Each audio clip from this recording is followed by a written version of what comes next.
Do you want to become more proactive? Two things. Number one, fall in love with the numbers. People that you've seen that have been the best execs, what do you think the main things are that all these people share? I've been thinking about that a lot. The acronym, in my opinion, is called the 3RPE. Let me explain what that means. My philosophy is simple. I keep giving to people until they break.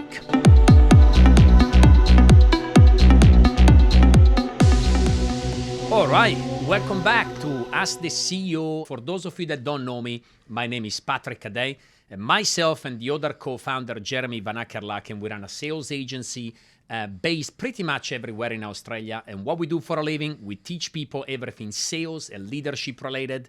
And we have an overall team of 160 people working at Community Collective. Our guest today is Mr. Max Gorman-Batt over there. You can say hello, Max. G'day. And again, the goal of the Ask the CEO series is simple. It's an opportunity for everybody working at Community Collective to network either with myself or with the other co-founder, Jeremy. But without further ado, let's get started and let's see what are the questions that Max is going to put forward today. So Max, welcome. Thank you. Happy to be here. Are you excited to be here? Very. It's gonna be awesome. Is this the first podcast that you ever done, or do you already have experience when it comes to podcast? No, this is my first podcast ever. First one. Okay, congratulations first of all, right? Thank the first you. one is obviously very exciting. And yeah, I'm excited to have a conversation with you today. Before we get started, I would like to do a little introduction. Yep. Right? So for those of you that don't know Max at the moment runs a team of how many people? 12 people right now. 12 people, right? So it's got a combination of people doing sales and also sales trainers, right? That you have personally coached yourself. And at the moment, that team is turning over an average of $1.5 million a year, which is pretty exciting. Would you agree? Very exciting, yes. That's right. So that's where Max is at today. Awesome, Max. I'll leave it over to you if you want to give a quick introduction, how long you've been with us, and then you can get started with your questions. Yeah, perfect. So obviously Max Gorman-Batt, I'm 25 years old now. I've been with Community Collective for coming up on 2.5 years at the end of this year. So I've been great. Been here a little while now, which is good. It's been a good time, I hope. Yes, it's been the best time of my life coming here and taking this opportunity, which has been awesome. So with the situation I'm in right now, running a team of 12 people, I'm not sure yet because we're still waiting on approval and of a few things, but I'm pretty sure I've just hit my next promotion to executive manager, which That's great. Yeah, it's very exciting. When are you going to know the outcome, whether it's certain or not? Hopefully next week. Okay. Hopefully next week, but you never know. You guys like to keep it a secret. So. We do. We love it. We love it. We like to surprise people. Exactly. So first kind of thing I want to talk about with yourself, obviously just due to the situation I'm in. Mm-hmm. I want you to paint a bit of a picture for me for, I guess, your journey to exec when you were in a similar position to me. So how big was your team? What you guys were selling at the time? You know, how many sales you guys were doing? Yeah, I want a bit of insight to how it looked for you. Okay. Well, before I answer to that question, let me clarify one thing for the audience. Yep. So when Max says executive manager, that's a promotion that we have internally at Community Collective. And what that means is that you have organically trained and developed and retained successfully a team of 10 people plus, right? So that's what executive manager is a team that turns over an average as a bare minimum $1.3 to $1.5 million in revenue and above, right? So when we refer to executive manager, at least you guys know what it is that we are talking about. Cool? But going back to your question. So for me personally, the question was the challenge that I had along the way, or... Yeah, so obviously the main challenges you faced getting there, how big your team was at the time, what you were selling at the time as well, what it looked like for you getting there. Yeah, for sure. Well, I guess the main challenge for me, right, was very simple. For me, sales was a quite simple job. I'm not gonna lie. I think I mentioned this in the previous podcast, but it was quite natural. It was quite natural because, again, believe it or not, I used to be a rapper when I was younger. So I did a lot of freestyle battles on stage and competition. So I was already used to that part, and I already knew how to think on my feet. So when I started working in sales, I view sales just as another freestyle battle, as another freestyle competition where the opponent was giving me objections, and my job was just to overturn these objections successfully to get to a certain outcome. So when it comes to sales, it was quite simple because, again, nobody had to teach me how to work hard. Nobody had to teach me how to dream big. Nobody had to teach me how to keep an attitude. Nobody had to teach me how to be a student. I had those traits, right? I was raised very well by my father.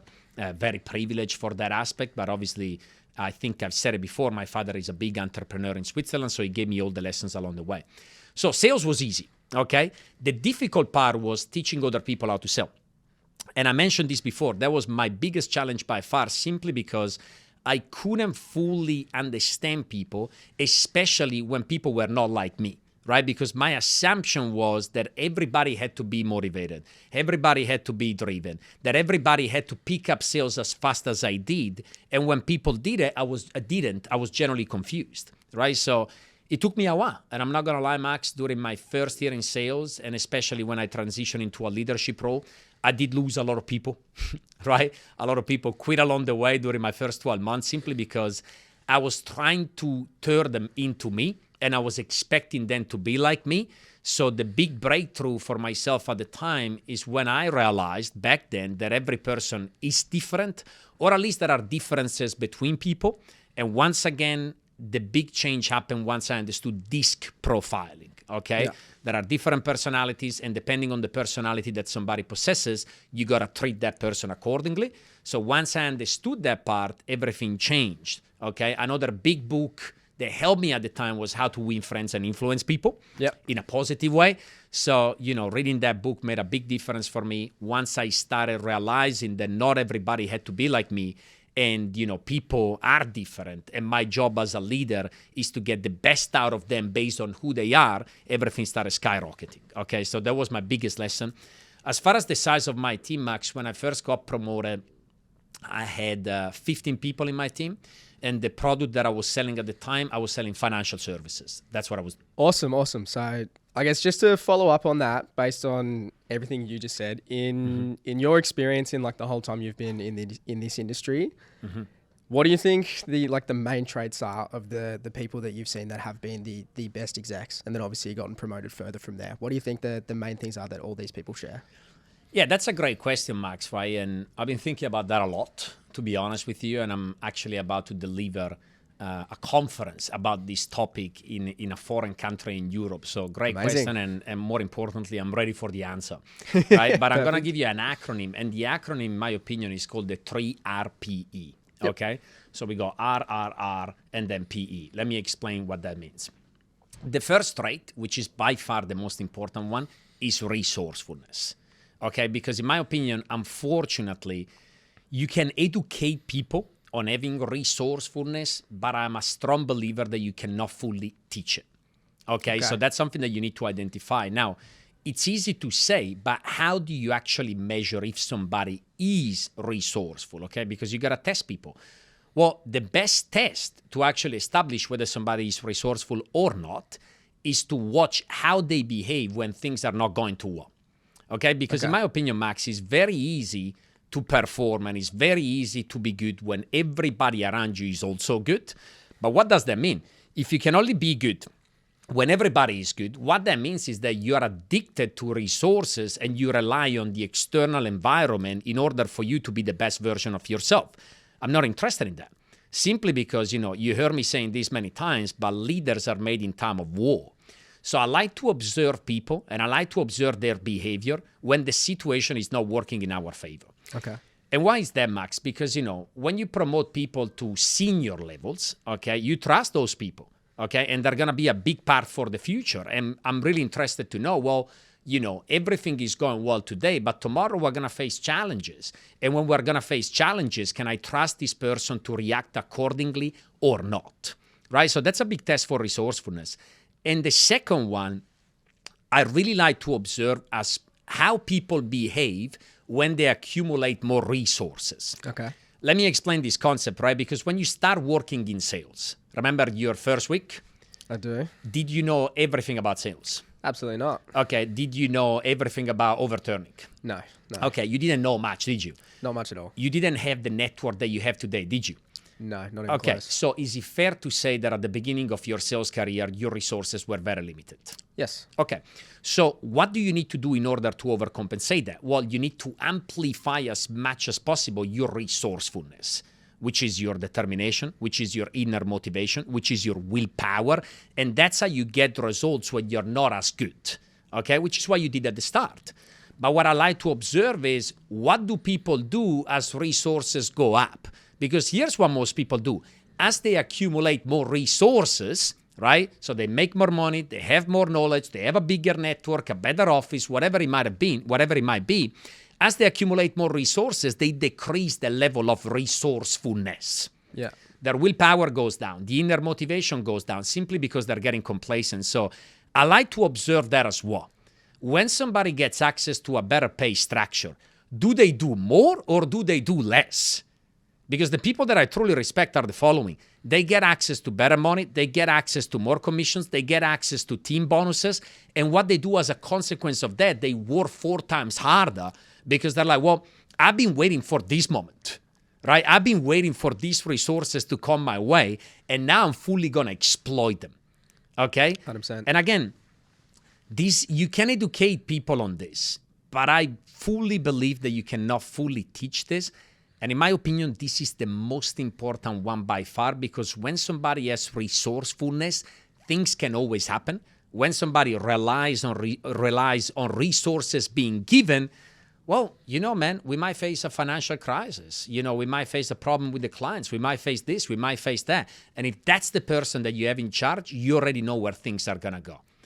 But before we go into the other principles, I'm interested to hear your opinion. What do you think about resourcefulness? And based on what you've been observing up until now, right? When you look at all the top people at Community Collective, do you agree that what distinguishes those people from everybody else is a very, very high level of resourcefulness? What's your opinion?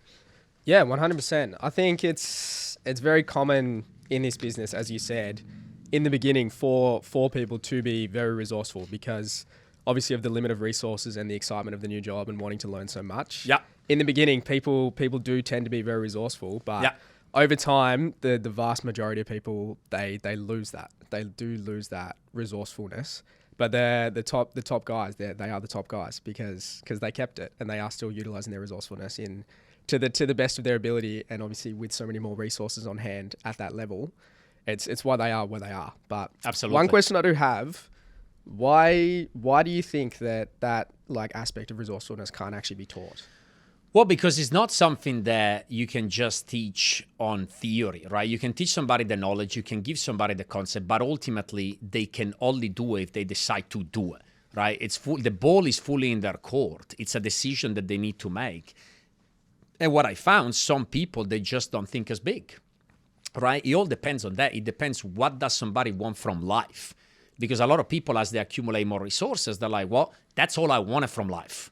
Okay. I'm happy with this right now. Whereas for the real players, at least in business, they always want more. They're grateful for what they have, but they want to make it bigger simply because they also want to provide to the people around them. Yeah. So in my opinion, if you're a leader and you're lacking resourcefulness, what happens as a consequence of that? You become a selfish leader. Yeah.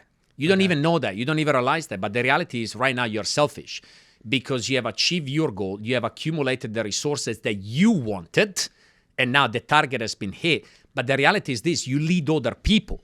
And if you don't have that resourcefulness that has been kept and maintained, here's what's going to happen next. You don't provide to anybody else but you. Because now you're happy and you're like, man, I've been working for this milestone for so long. I got the resources that I always wanted. Now I'm happy. But you only become a real leader when your goal becomes the following. I now want to give to everybody else in my team the same resources that I have. Yeah. And in order to provide resources to everybody in your team, at least as an equal level as yours, you can only do that by doing one thing. You need to be extremely resourceful. Otherwise, you're never going to get there. Yeah, 100%. So if somebody doesn't have that, they're not a bad person. I'm not saying I hate the people that don't have resourcefulness. What I'm saying is they may not be suited to become a leader of a large organization simply because they're just putting themselves first and they're not thinking about other people, right? And I don't think that you can fully teach that. Yeah, I understand. That's the reality, because being resourceful takes a lot of hard work, man. It's a never-ending journey. And a lot of people have this false belief that entrepreneurship is a journey with a final destination, but in my opinion, isn't. You just keep extending the destination again and again and again and again and again. Yeah. And that's what resourcefulness is. And people that have resourcefulness, Max, they truly love the game. Yeah, 100%. Do you get what I mean? There are some people that like the game. And then there are the people that love the game. And if somebody loves the game, they want to play the game forever. Yeah, 100%. That's my answer. Not everybody wants to play forever. So when you said you think some people, I guess, don't think big enough and they can't like unlock that level of resourcefulness, with those kind of people, do you think that's just something that you're born with, something that you have to go through something to, I guess, think that big, or what's your view on that? Potentially.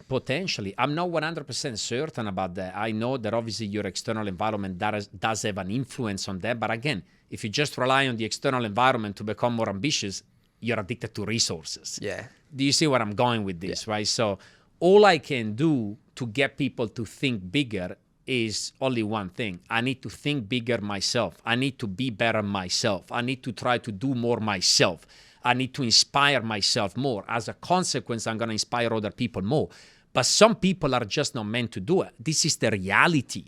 Some people don't want to do it because it depends what you prioritize. Like thinking bigger is not necessarily better. Yeah. It depends what you prioritize. Because if you think bigger, that comes with a lot of effort and that comes with a lot of sacrifices. It depends what you value more, Max, right? We have wealth, we have health, we have love, we have freedom, and everybody puts those four things in different order. It depends what your priority actually is. Yeah. And sometimes, if somebody has the goal, the number one goal is family and freedom, for instance, and you push them too much towards the resourcefulness side, and you push them too much towards, becoming a multimillionaire and building a big empire and so on and so forth, you might just burn them out simply because what they value the most is not that. Yeah. They want to get to a certain level, they're happy with that level, and that's where they want to stay. So again, man, I don't necessarily know where it comes from because you could argue that it could come from the way you were raised, the parents, or whatever you want to say. But the reality is many times you see siblings that have grown up together in the same family with the same parents, but then the siblings are exactly the opposite. Yeah. I'm reading a book right now. It's called The Selfish Gene. Okay, so I'm actually certain.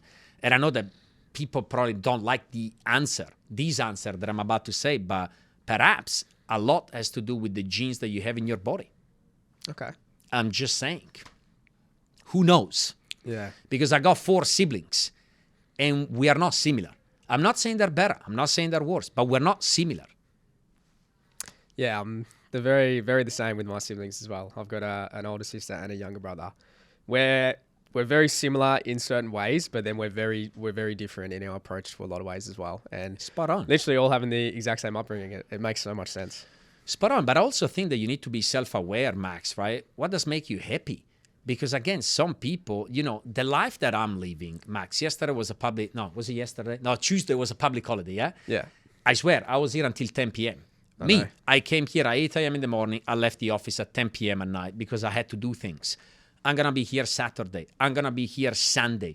I have to because next week we have a conference. Then I'm going to Poland. I got another. So I had to work. The difference, Max, is this. First of all, I got a partner that understands this, okay? And that's very important. Yep. But second, Max, I love the game so much that I cannot even explain how much I love the game. If I go on holidays, I don't switch off. Yeah. The reason why I like going on holidays is because nobody is bothering me, so I can be at the beach and read business books. Okay?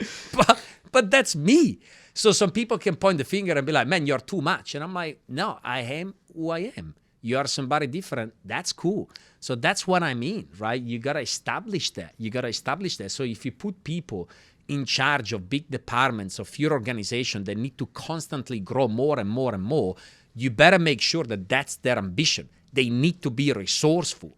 They need to want it. Otherwise, it's not going to work. You're going to burn them out and they're going to leave. Yeah. Not better or worse. You need to know who you are. You need to know what your priorities are. And you generally need to love the game. 100%. You get what I mean? Yeah, 100%. That's awesome. That's awesome. Okay. What do you think are some of the main resources that have helped you the most? Like, it could be books you've read or people you spoke to consistently. What do you think are the main ones that have helped you? Main resources that have helped me. Number one, my father. Yep. Okay. So again, I love the relationship with my father. I generally do.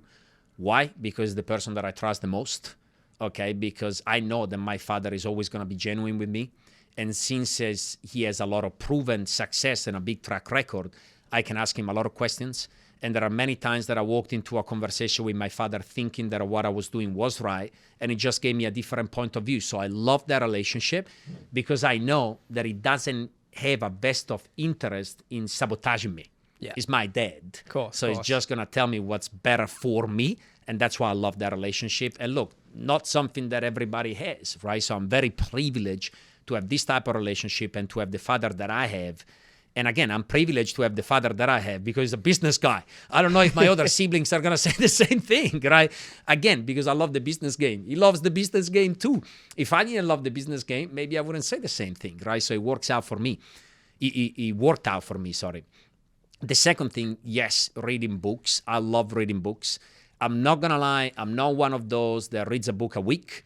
I actually don't enjoy that because when I read a book, I like to execute the book. And before I pick up a book, I do a lot of research about the book because I also don't want to waste my time. So I want to read the right books because it's, this is also why I've always been internally conflicted with posting content online. Because I just started, right? As you know, I started like 3-4 months ago. Yeah. Or, right, Emilia, you can't see she's over there. 3-4 months ago, right? The reason why I waited so long is because I was like, well, I don't want to teach things that have not been proven for an extended period of time because maybe I'm teaching something that is only working right now, but it's not going to work in 3 months from now. And then indirectly, I'm fucking people over because they're going to follow that advice. Yeah. So even with books, I'm the same. I'm like, before reading somebody's book, I'm like, does this person have proven success? And I do a lot of research about the book. And then I pick a book, I read the book, and I execute the book. Like when I'm reading a book, I treat the book as if I'm about to go for an exam at university and they're going to ask me a lot of questions about the book and I need to know everything about that book. Yeah, 100%. So yeah, reading has served me well, but I'm very relevant and specific with what I read. And when I read a book, you know this. Because whenever I read a book, what do? You talk about it. I talk about it often. Very often to like everyone. Here's what I've experienced in this office. Whenever I read a book, 2 weeks after, 40 other people are reading the same book. Yeah. Must be relevant then. No, but also it's because I teach it. I talk about it, right? So to internalize a book, you need to first of all understand it and internalize the knowledge. Second of all, you need to live by it. And third, you got to teach it. So that's what I do, which is why it takes me a little bit longer to read a book. But yeah, 100%. Books have helped me extensively to get where I am today. And as far as resources, man, yes, obviously my business partner, having my partner as well, right? That's helped me massively because my personal life before having my partner was a mess. Yeah. But these would be the main resources. My partner, my business partner, books, my father. But as far as the rest, man, again, it's all about resourcefulness. I got where I am today because I was resourceful. Even with the resources that I was given, if I didn't have resourcefulness, I wouldn't be here speaking to you right now. Yeah, of course. Does that make sense? It does. Yeah, that's amazing. What's the, so you said there was an acronym. Yeah, we got a little bit lost here. We only talked about the number one, which was, again, resourcefulness is the main trait that you want to see in leaders, okay, in my opinion. The second one is reliability. Okay, so people that are managing big responsibilities, they need to be reliable. Let me explain what reliable actually means. For me, if I'm trusting somebody to have that level of authority within my organization, they need to be reliable. And what does that mean? I observe how they behave when I'm not in the building. How do you do that? Well, you go one or two ways. You can put cameras, which I don't like. As you know, we don't have cameras here. As far as I'm aware, at least maybe they put cameras in my office. I should probably check, right? You can observe it that way. Or you could just have a group of people that reports back to you. Yeah. Okay. All right. And they tell you, hey, Patrick, when you were away, this is what this person was doing. So I want them to be good regardless, not only to be good when I'm around. Otherwise, again, it goes back to resourcefulness. If they're only good when I'm in the building, means that they rely on me to be there to be good, which once again, they rely on resources. Does that make sense? Yeah, 100%. So that's one thing. The second thing about reliability for me, is when I see people that start doing the right thing without being told. That to me is a reliable person, because if you constantly need to give reminders, okay, that's not a reliable person. A reliable person is somebody that does the job regardless, no matter what, without being told. Yeah. Because if you gotta keep telling things, and if you need to keep reminding something, you're dealing with babies. Yes, you're not dealing with reliable entrepreneurs. 100%. And then how do you measure reliability? Well, you need to be able to trust the person. I'm not going to lie. When it comes to trust, I do test people a lot. Yep. I don't take trust as a given, okay? I'm not like, well, you're trustworthy. I can see you're trustworthy, so I'm going to trust you. No, I'm going to test you to make sure that I can actually trust you. 100%. How do you know? You want to know my favorite test? Sure, go for it. I've done it with all these guys. I pay people more by mistake. Oh, really? Yeah. There you go. Yeah. I pay them more, and I see what they do after getting paid more than they should have. If they don't tell me, they're dead to me. No, I'm joking. They're not dead to me, but if they don't tell me, I'm like, that's interesting. Because if you were reliable, you would have told me, hey, Patrick, you pay me more money by mistake. I should have got paid less. And then if I pay them more, they say nothing. I pay them more one more time. And then I pay them more again. And then again. Testing. And if they say nothing, then I know who I'm dealing with. Okay.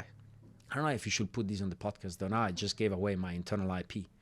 Let me think about this one. Okay. But what was your next question? So obviously with reliability in terms of trusting people to, I guess, run the show when you're not there, how do you know when you fully can with someone? Is it just them displaying all the stuff that you just said, or? Yeah, you don't. You actually don't. The only way to know it, once again, is to test people. Yeah. Okay. And that's another mistake that people make. If we talk about entrepreneurship, my favorite definition of entrepreneurship is the following: jumping off the cliff and building the plane on the way down. Yeah. I love that. So how do you know when somebody is ready? You don't. Because a lot of people, they are taking too much control, okay? And you can't judge someone's character as long as you're always there. Because if you're constantly running everything and you're constantly doing everything, even though they are good and behaving well, that's not a real reflection of character. The real reflection of character is, what are they gonna do when you're not there and when you give them more responsibilities? Yeah. So my philosophy is simple. I keep giving to people until they break. Okay. So if I give a responsibility, I see how they handle it. If they do it right, I give another one. They handle it, then another one, then another one, then another one, then another one. Then when I see that they're starting to break, what do? I pull back. Yeah.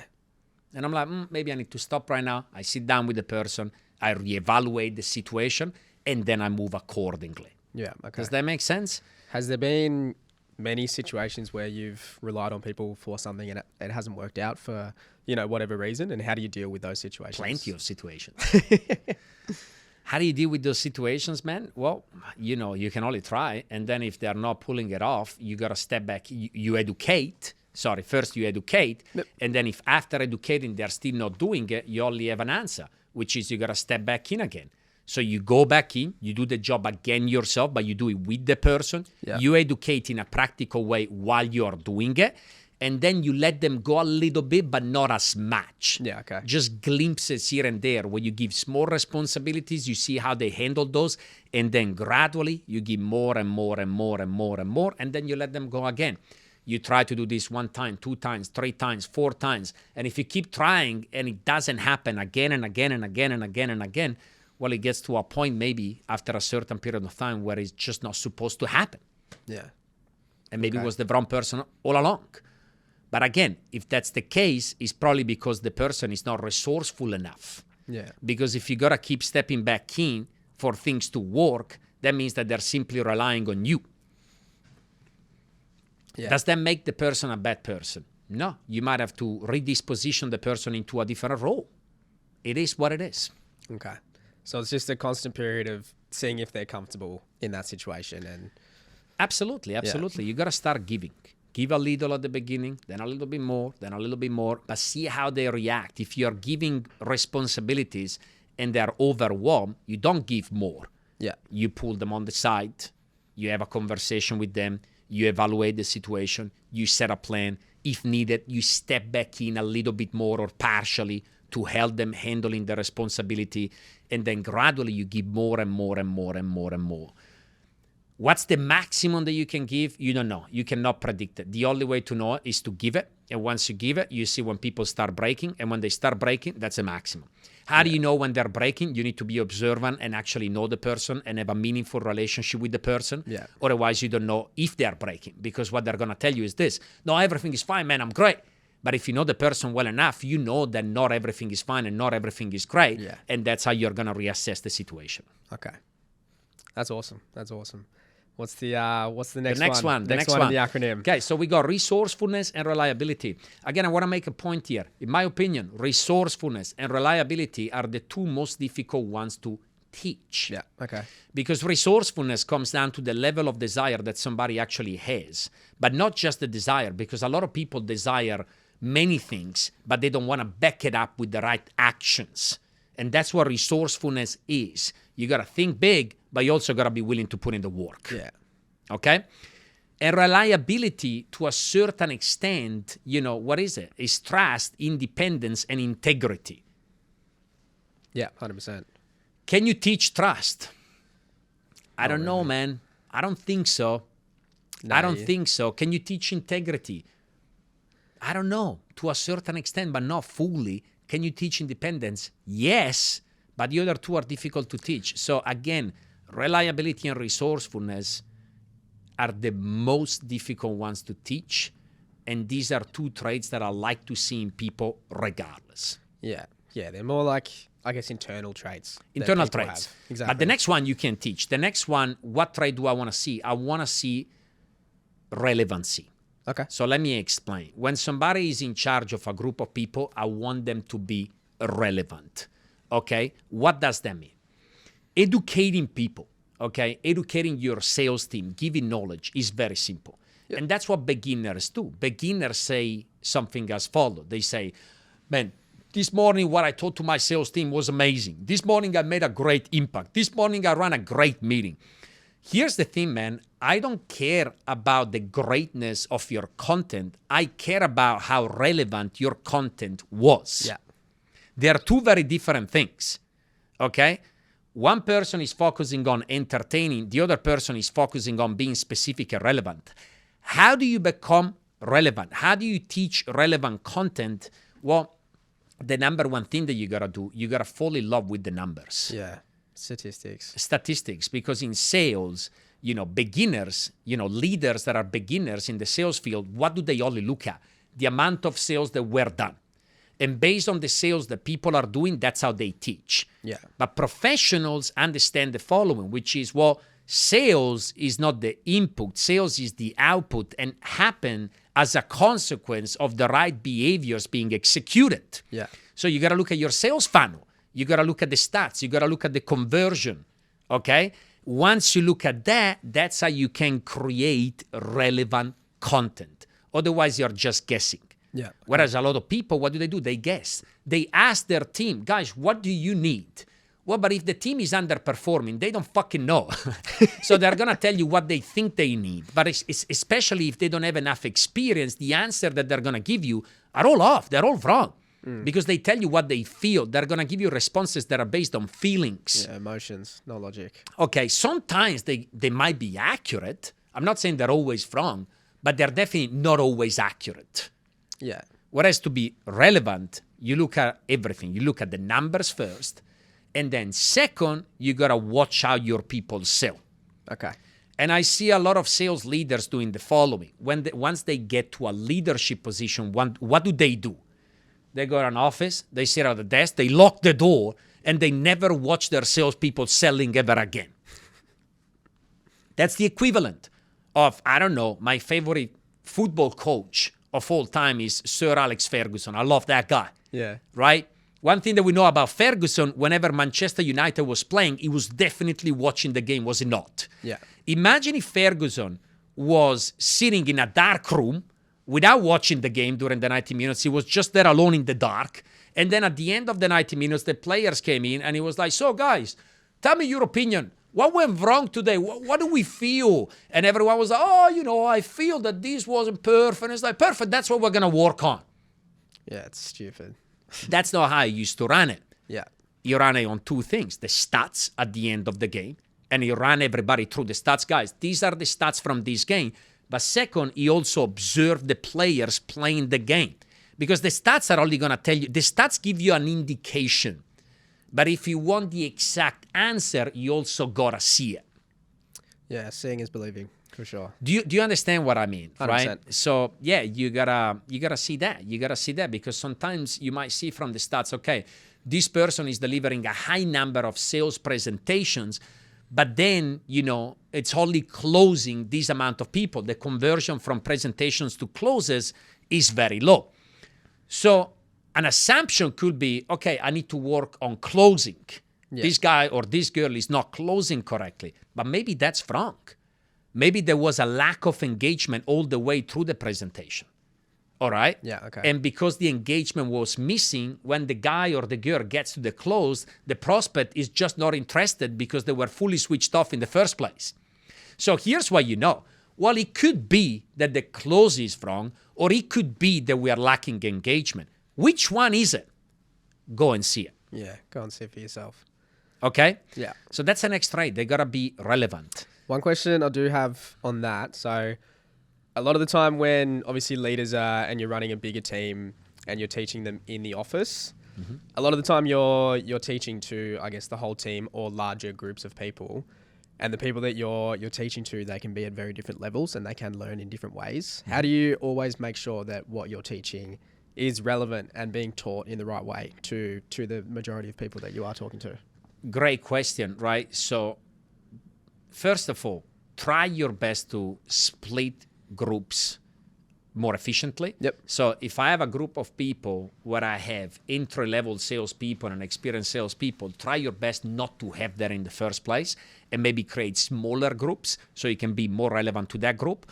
But if it happened that you are in a situation where you're like, man, I don't have a choice, like a conference, for instance, the conference that we have next week, everybody's going to be in a room. The question that I ask myself is this: which one is the group that I want to impact the most? Okay. Which one is the group that is going to make the biggest difference? Let me give you an example, Max. If I'm running a sales team that is stagnant, okay, where I have experienced people that have been around for an extended period of time, but they're being stagnant with their sales right now, what I'm going to focus on are the new people. Okay. Because I know that if I get the new people good, what's going to happen to the experienced people? They're going to pick it up. They're going to wake up. They're going to be like, man, what the fuck am I doing? This guy just started a couple of weeks ago and he's already beating me. So I'm going to focus on that. Yeah. Okay. That's an example, right? If I have a sales team of experienced people, nobody's new in the team, which you should never have.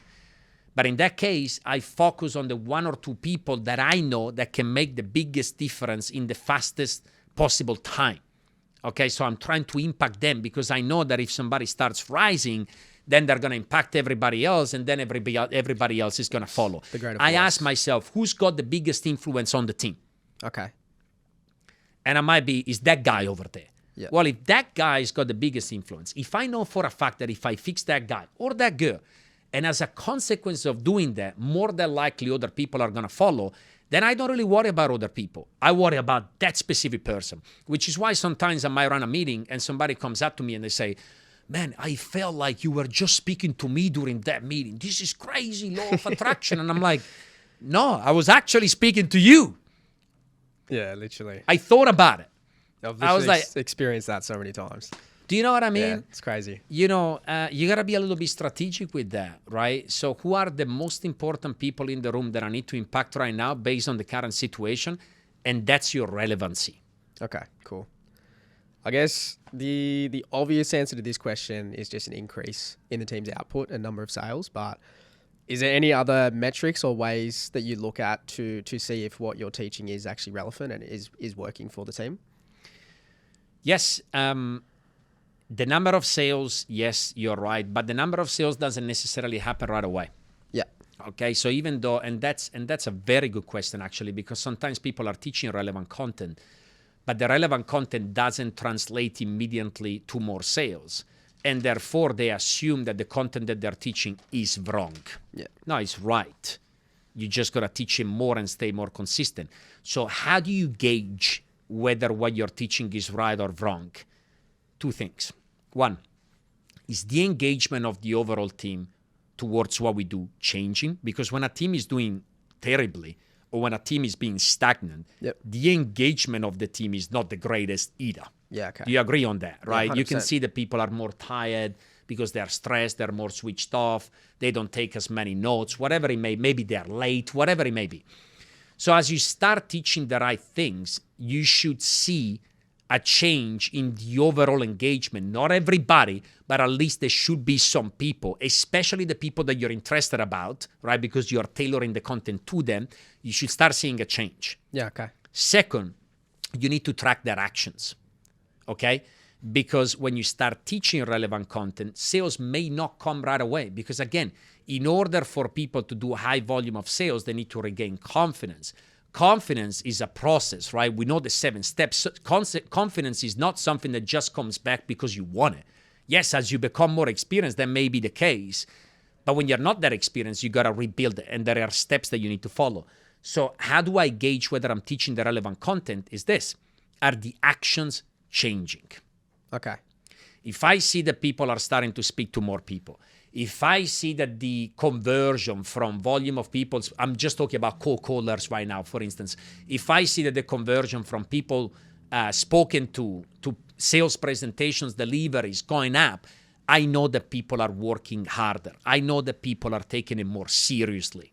Okay. And if they take it more seriously, it's only a matter of time before the sales are going to come back in. Yeah. Sales will fully come back in once people regain belief. How do they regain belief? It's simple. Well, first, they need to execute massive actions, which is what you should gauge. Yeah. And when you start, implementing massive actions, usually you start getting results. Yeah, makes sense. Then you get results again and again and again. People gain belief, and that's when the right sales volume comes back. So, great question. Like, to be honest, the increase in sales is not necessarily a good reflection of relevant content, because you're not going to see an increase in sales right away all the time. Until they action what you're actually teaching, and that's what you measure. Not always. It depends where the team is at. If Yeah. the team is really in a dark place, you're not going to see overnight. It's going to take some time. Of course. But you got to stay confident about what it is that you're teaching. That's unreal. That is unreal. Okay, does that answer to your question? 100%. Yeah, that's very insightful, which is good. Do you agree, or you want to debate on it? No, I agree. I agree 100%, because it just comes down to, I guess, what I said in the start as well, is what got me going very quickly is just work ethic and the work that I put in, and that's actually what gets you the desired outcome, which is the result. Spot on, man. And when you're teaching new stuff, seeing who has the best work ethic towards that's the results are going to speak for themselves. Spot on, right? You need to see the actions first, because here's the reality. You can always teach skills, right? But if the right actions are not there, skills are not going to make any difference, are they? No, not at all. Again, what do we need to bring back? Resourcefulness. That's what I'm measuring. And if I see more resourcefulness from team members, I know that I'm teaching the right material. Yeah, and it's keeping, obviously when you see that, you know that the team's excited as well, and they're eager to learn, which is absolutely one of the best feelings as a leader, is seeing your team in that state of mind. Absolutely. You want to see the right habits being back. And hey, they bring back one good habit. Is that going to make a difference? Maybe not. But then they bring back a second. Is that going to make a difference? Maybe not. Then there is a third and a fourth and a fifth. And then all of those, they start compounding, and that makes a big difference before you know it. Yeah. Okay, moving into the next one, Max. So we got resourceful. Somebody needs to be resourceful. Damn it. Somebody needs to be resourceful. Somebody needs to be reliable. Somebody needs to be relevant.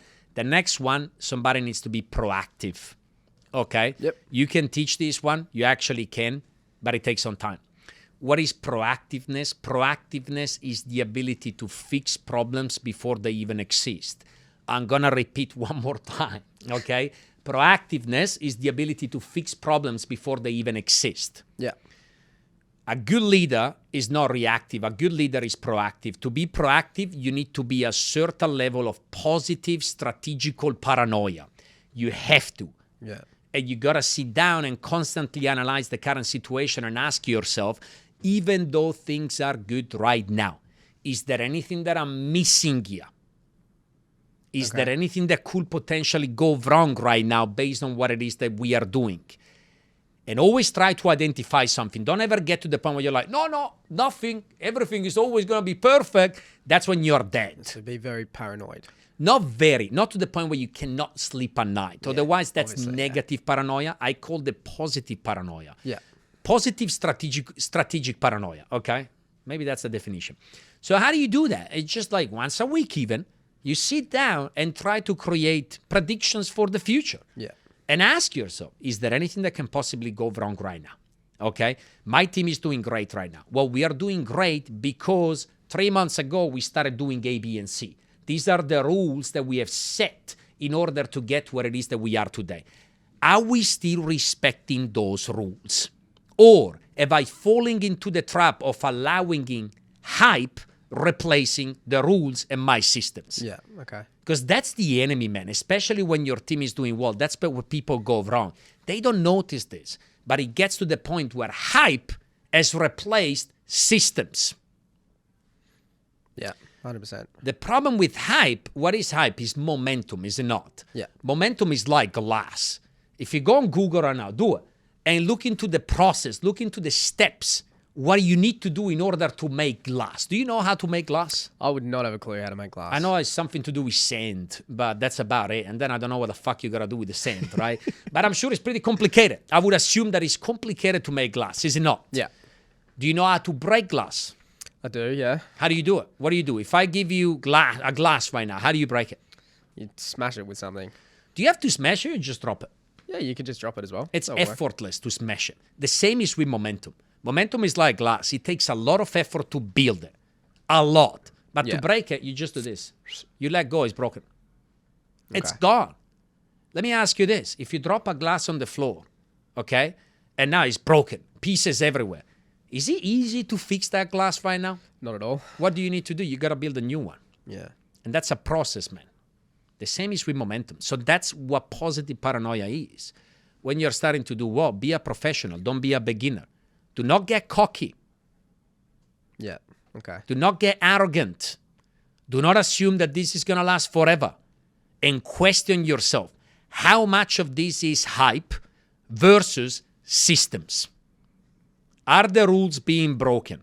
Because here's the thing. Once you have momentum, even though the rules are being broken, momentum doesn't drop right away until it does. But then when it does, what happens? You lose it. Literally. And that's when people Back get to lost. So, how do you become proactive?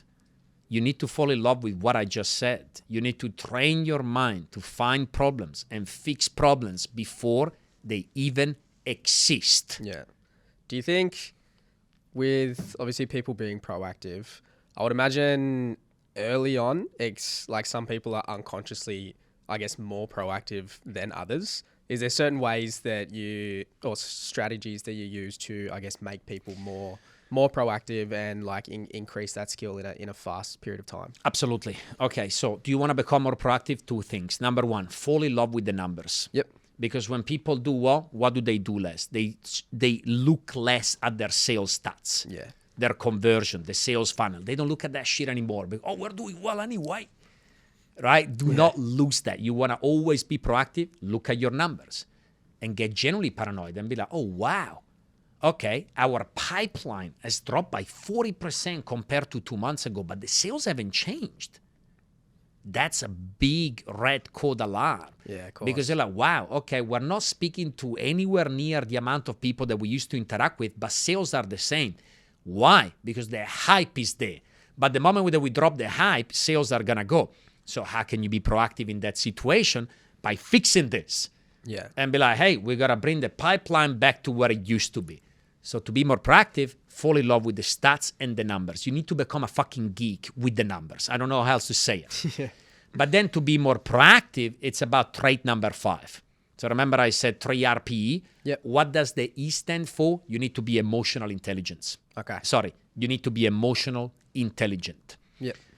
Proactiveness is a byproduct of EQ and relevancy. Okay.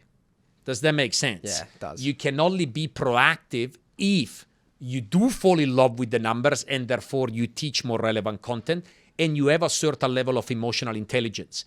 Because to be proactive, you need to be able to spot changes in behavioral patterns.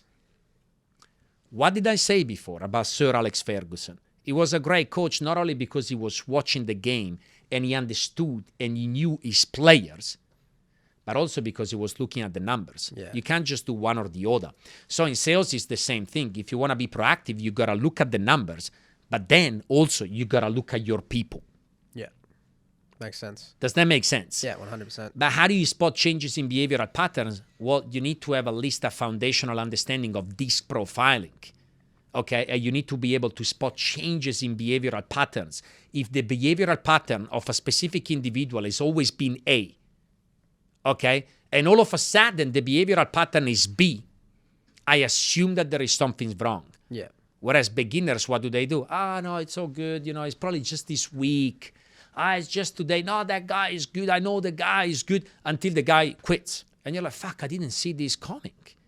Yeah. So again, if I see that somebody is breaking the traditional behavioral patterns that they've always been showing me, I assume that there is something wrong. And therefore, I fix a problem before it even exists. What do? I sit down with the person and I dig deeper, I investigate, and I try to get to the bottom of it. Yeah. And more often than not, there is something, and you fix it. Does that answer to your question? It does. So, in summary, what do you need to be a great leader in sales or whatever else? You need to be resourceful, you need to be reliable, you need to be relevant, you need to be proactive, and you need to be emotionally intelligent. These are the 5 traits. The 3 RPE. 3 RPE, mate. Unreal. That's so Unreal. It's good content. Really good content. That it's I'm That's gonna action quite a lot of that, which is awesome. Okay, cool. So one question I have for you, in the time that I've been here, so I've been here 2.5 years now. Yeah. The company has changed a lot Yeah. in 2.5 years. Thankfully. Like obviously, yeah, very thankfully. For 'cause the we've had better, I hope. much for the better. We've had exponential growth. A lot of new people come through, and Yeah. just the way things are done have changed quite a lot. And Yeah. it's been awesome to be a part of and see. My question is, where do you see the company, I guess, going in the next 2.5 years? Like, are we looking to expand in certain places? How big do you think we'll be? Well, look, I got to the stage right now where it's not just about me and where I see it. It's about where do we see the company going, right? Because right now we have promoted so many partners and so many senior people that for me, the direction of the company is just going to be a collective of what it is that everybody wants to do. So I'm going to answer to the question based on what I know. Yep. I know that the people here want to quadruple in size because they want to give back. So where do I see this building going? Quadruple in size. If you want to quadruple in size just in this building alone, what do we need to do? We're going to need to expand to new cities. So that's going to happen as a consequence, naturally. What do I know about the other buildings? I also know that they want to grow more, right? I know that. Why? Because they want to give back to their people. So naturally, we're going to get to a point where in the current cities where we are, we're going to be too many people, and therefore we're going to need to expand to new cities. Well, to do that, it's going to get to the point where even the new cities are not going to be enough, and therefore we're going to need to start expanding internationally, which we're already doing. Like, we're going to New Zealand right now as we speak. But then we got to be real, Max, right? I don't know the population of New Zealand. Do you? I do not. I think it's like 5 or 6 million. 5 or like 6. Yeah, Hopefully he's right. Hopefully he's right. If he's not, just blame Max. Right? We have a value at this company of not pointing fingers, but in this case, we're just going to point out Max. Okay, no, I'm joking. Right, let's assume 5 to 6. Well, Australia only has 26 million people. So I got to be real with you. Based on everybody's goals, in Melbourne, in Brisbane, in Gold Coast, community collective as a whole, I know that it's going to get to the point where Australia and New Zealand are not going to be enough. And more than likely, we're going to get to that point in the next 2 years. So whether we like it or not, we're going to need to expand overseas internationally. Like, it has to happen. So that's where I see the company going. That's exciting. It's very, very exciting. And I will, on a personal and selfish level, I would love that. Right, I would love to also expand overseas because, as you know, my whole family, except for my partner, who I'm with here in Australia, but the rest of my family, they're all overseas. So that would be good also on a selfish level to do that. But we have to do that out of necessity anyway. Yeah, of course. On the topic of your family, and I know you spoke a lot about the relationship you have with your father, and that he is a very successful entrepreneur in his own right. I feel like for a lot of people with very successful parents, it's a natural thing for people to I guess follow in their footsteps and do the kind of same thing that they did. What inspired you to I guess move to the other side of the world where you didn't even speak the language and do something completely different and become very successful in your own right? Great question. It's because I wanted to prove myself on my own. Like, that's my answer. I watched other siblings of mine doing exactly what it is that you said, which is going and work with my father in his business. Yeah. And my father, as much as I love him, we do not agree on everything. The problem is, I started working in his business back in the days, but it was his business, man. So it was his way. Yeah. Like, why would I come in and change his way, which has been proven right for the last 30 years? And here I am with no experience whatsoever and say to my dad, you know what? Now we're going to do it my way. He's going to tell me to get fucked. Rightfully. Yeah, of course. That's what I think, right? Rightfully. So I didn't want that first. And I also didn't want anybody and myself to ever look at me and say, well, you're only successful because of your father gave you a good start, right? I didn't like that idea. That was more something personally, to be honest. I just wanted to prove myself. And awesome. I have the ambition, and that's what I'm going to talk to my father this Christmas actually about. I have the ambition at some stage into the future to take over the family empire. Okay. Like, that's my ambition. But before lodging this request, I wanted to prove myself. Yeah, and I wanted to come to my father and say, listen, I proved myself. I've done it without you. I've done it without your resources. Yes, you gave me advice, which, by the way, the advice, that were the most valuable part. It didn't give me money. It didn't give me anything. But it gave me the advice, and that was the most precious and valuable part. So it did give, even though it didn't give me anything financial, it did give me a good start anyway because of the knowledge that it was giving me along the way. I have to say that. And many times I didn't follow his advice, by the way. More often than not, I didn't. I was like, I know better, to then find out that I didn't. Right? And because I fucked up, I then realized that his advice were so valuable. Yeah. Because after a certain period of time, I learned that they were right, but I didn't believe it right away. So I wanted to prove myself, man. And I wanted to come back one day and say, well, I did prove myself. And I think that I earned the privilege of looking after the family affairs and looking after everybody in the family, because I proved that even without your infrastructure, I can do it anyway. That's awesome. That's so good. Yeah, I had obviously parents are very similar background to you, but one thing that's always been a very internal driver for me is making it my way and doing something my way, because I never wanted to, what I was influenced to do from a young age, I knew I never wanted to do any of those things. And yeah, it's been one of the biggest drivers of my life is making it in something that I actually want to do, but also doing it my way and not influenced by, I guess, the most important people around me. And spot on. Yeah, finding that, and obviously finding that here, it's been an awesome experience. Spot on, right? And just with that point, it's not easy, because I'm not going to lie. Along the way, as I was trying to do something on my own over here, well, I fucked up many times. Yeah. And when I did fuck up, my dad was like, come back. Yeah. What are you doing? Again, you wanted to prove your point. I get it. Okay, you wanted to be stubborn, but come back. And I was like, no, not yet. Yeah. And now, when we sit down, it's like, yeah, you were right. Like, well done. You needed this. Well done. Right? So, again, I don't have the mentality. I think he's built something, and I will hate to see that die. Yeah. So I don't want to be stubborn and just be like, I want to do things my way, everything is separate. No, I want to get to the point where we can merge it together. And I can look after everybody in the family. That's my biggest ambition. Everybody to be sorted. And know that one day, even when my father won't be around, the next in line is me.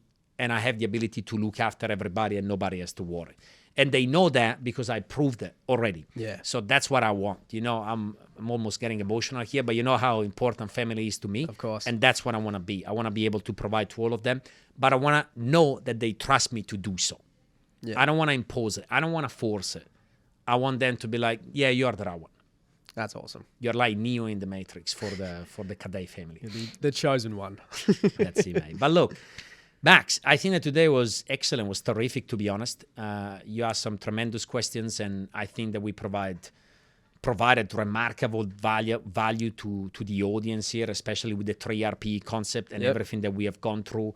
We talked about leadership. We talked about family. I think that was generally excellent. Before we close this off, I'm going to ask you, as the podcast, as the conversation today made you a better person, and why, what are the main takeaways that you received from this conversation, and what are you going to do about it? So one of the biggest takeaways for me, it all comes back to the acronym that you went through, which is the 3RPE. And I guess understanding that some of them you can teach and some of them you can't as well. Mm-hmm. The ones that you can teach, they take a bit of time, but you can improve on a lot of those things. And from a very early like stage in sales, that's kind of stuff that you don't think about and you don't look to develop in those kind of areas. But as you get to higher positions, those are the main things that you do need to develop. And yeah, the one I probably like the most is the relevance, like just being very, very focused on the numbers and statistics, and then being able to gauge it not only by the increase in sales, but, watching people's actions and are they excited about the content again, and being able to gauge it in that way as well, not just how many sales people are doing. Absolutely. And like I said, the first two, I want to clarify, I still don't know whether you can teach the first two or not. Like, I'm going to admit it. All I know is that they're very, very, very complicated to teach. Yeah. And more often than not, what I've noticed and what I've experienced up until now over the last decade is that people usually had those two already. Yeah. And then I just solidified them and I taught them the remaining three. Amazing. Okay, so that's my experience. Is it right or wrong? Wait 10 more years and I'm going to be able to let you know more, okay? But that's what I've experienced up until now. Max, the last question for you, okay? What's next? What's your next target? What's your next goal? Okay, let's talk about 2025. What do you want to achieve? And I promise you this, Max, me and Emilia can promise this. If you do achieve whatever you're about to say right now in 2025, we're then going to have another one of those. But the next time I'm going to interview you. Yeah. Okay, it's going to be the other way around. It's going to be the other way around. And I'm going to ask you a question. Max, you said this last year. Now you got it. What happened along the way? And we're going to educate everybody. So let's publicly commit. Look at the camera. Don't look at me. What's next, Max? That camera over there, sorry. What's next? What do you want to achieve next? Perfect. So if all things go well, I'm going to be an executive manager very, very soon. My biggest goal for 2025, I always like to look at what I want my team to achieve and how I can help them, because I feel like focusing on that, as a consequence, I move forward and get what I do want for myself as well. So my biggest goal for 2025 is going to be promoting 2 executive managers under myself. Which means teaching 2 people to do what it is that you've just done, right? Exactly. So that's excellent. That's excellent, Max. Max, thank you very much. That was unreal. That was unreal. Honestly, it was so much value. And thank you very much, everybody, for watching. And please leave some comments, okay? If you want us to talk about something specific for the next episodes, please let us know. Please let us know. Don't be afraid of following the page as well. Subscribe, because we're just going to continue to do more and more and more and more and provide us feedback. We are here to serve you. We are here to help you with whatever it is that we can do. So let us know. Otherwise, we're just going to go with what we think is right. But once again, thank you, everybody, for watching. Have a great time and see you in the next episode. Beautiful. Thank you.